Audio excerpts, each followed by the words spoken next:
রথের সাথে জুড়ে আছে ছোট্টবেলার স্মৃতি। প্রসাদ পেতে ছিল আমাদের হাজার রকম নীতি।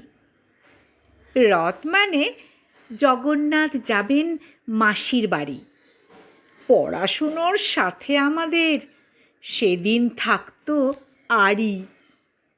রথ মানে হই হুল্লোড়, মিষ্টি, খাজা, গজা।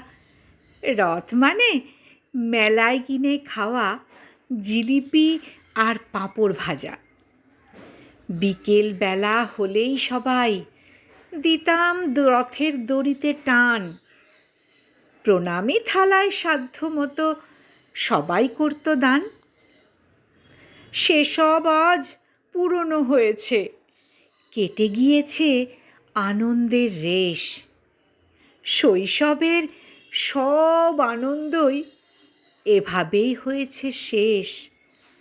শৈশবের সব আনন্দ এভাবেই হয়েছে শেষ।